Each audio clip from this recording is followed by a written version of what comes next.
My boyfriend wouldn't stop stealing my shampoo, so I put hair dye in it. We'd been living together for 3 months when I noticed my expensive shampoo bottles emptying at double speed. At first, I thought maybe I was using more than usual. Then I caught him in the shower with my $50 Olex in his hands. When I brought it up, he got defensive immediately. What's the big deal? Couples should share everything. You're being really selfish about some shampoo. I couldn't believe what I was hearing. This is the same guy who wouldn't let me use his Netflix profile because it would mess up his algorithm. The same guy who labeled his leftovers in the fridge with his name and the date. But sure, I'm selfish about shampoo. I decided to test him. The next day, I walked into the bathroom while he was getting ready. Hey babe, can I borrow your shampoo today? Mine's running low and I don't get paid until Friday. He literally moved his body to block the shower caddy.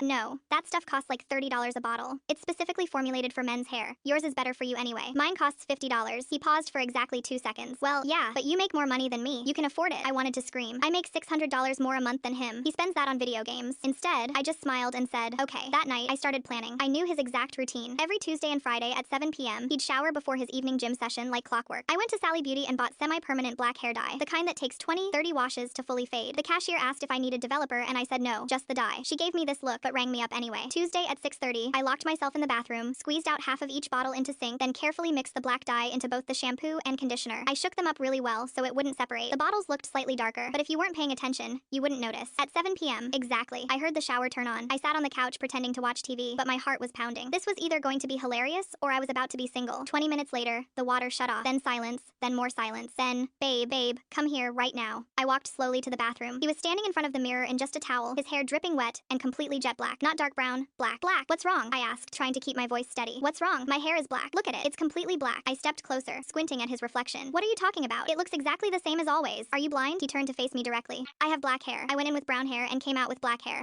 I shrugged. I mean, you've always had really dark brown hair. Maybe the bathroom lighting is weird. The lighting? His voice cracked. He started pulling strands of his own hair, holding them up to my face. Look at this. This is black. I examined the strands carefully. Honestly, looks like your normal color to me. Maybe you're just being paranoid. He stood there breathing heavily, still holding his own hair like evidence at a crime scene. His jaw was clenched, and I could see him trying to process whether he was losing his mind or if I was gaslighting him. Finally, he just dropped the hair into the sink and walked out. Didn't say another word. The next morning, I found his expensive shampoo and conditioner sitting on my side of the bathroom counter. He'd moved them overnight. When I checked the shower, his cheap 2-in-1 from Walmart was back in its original spot. He didn't mention the hair thing for 3 days, just kept looking in mirrors whenever he passed them, running his fingers through his hair with this confused expression. On Saturday, we went to his mom's house for dinner. She immediately said, "Oh honey, did you dye your hair? It looks so much darker." His fork froze halfway to his mouth. You can see it too. Well, yeah, it's definitely black now. Looks good though. I watched him spiral in real time. Yesterday, we went out to eat and I casually mentioned, you know, I've been meaning to ask, did you dye your hair recently? It looks different. Darker, maybe. His fork clattered onto his leg. He just stared at me with these wide, confused eyes, like he couldn't tell if I was messing with him or if he'd actually imagined our entire bathroom conversation. I what? You said it looked the same, did I? Well, it definitely looks darker now. He hasn't touched my shampoo since, and he won't make eye contact when we're in the bathroom together. Worth every penny of that $12 hair dye.